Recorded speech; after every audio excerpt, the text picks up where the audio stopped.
Kabidhi funguo. Nashukuru sana.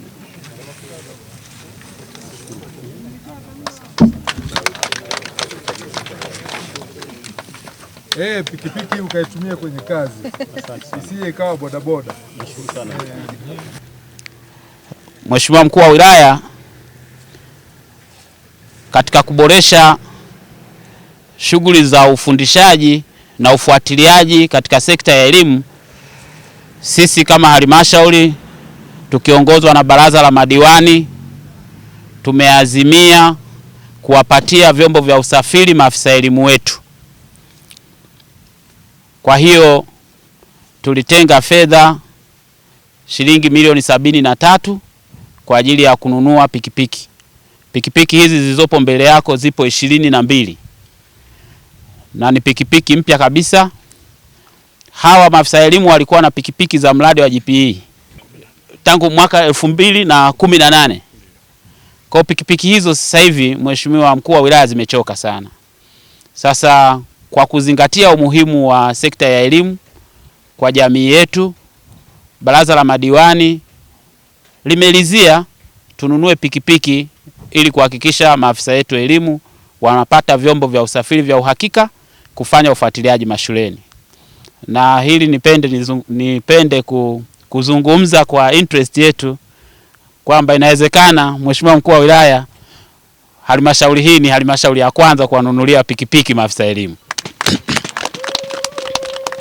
Hii ni azima mojawapo ya kusema sisi kama Momba tuweze kuwaona wataalamu wetu, na haya yote haya yalifanyika ni kwa maono ya waheshimiwa madiwani.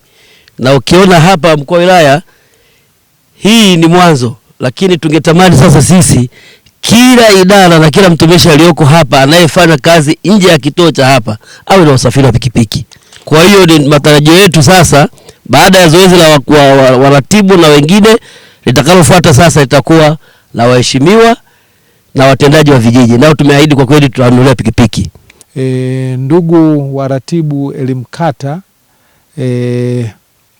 vifaa hivi ni muhimu sana kwenu nyinyi, kwa sababu kata yako ni muunganiko wa vijiji na vijiji ni muunganiko wa vitongoji.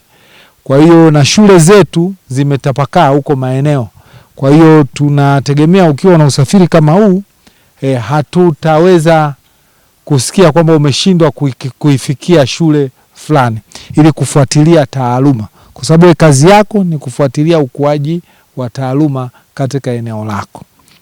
Nilipokuja swala la taaluma tulikuwa bado tuko nyuma.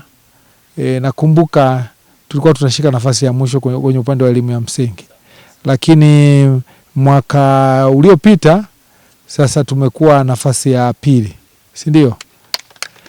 Ni jambo la kujipongeza, sawa? Sasa nafasi hiyo tumeipata, tulikuwa hatuna vifaa kama hivi, si ndio? Sasa tuna vifaa hivi vya ufuatiliaji. Maafisa elimu nyinyi, nadhani tutakuwa hatuna excuse. Sasa sitategemea sasa kuona utoro unashindwa kupungua. Ikiwezekana tu utokomeze, kwa sababu moja katika changamoto kubwa inatukumba ni utoro. Kwa hiyo una chombo hiki cha kwenda kufuatilia watoto huko vijijini, sawa? Watoro, sawa? Mahudhurio, sawa? Walimu ambao walimu watoro, maana kuna walimu wengine watoro hawafiki mashule, wanakuwa kwenye vituo vyao vya kazi hawapo. Kwa hiyo tuhakikishe tunawasimamia, sawa jamani?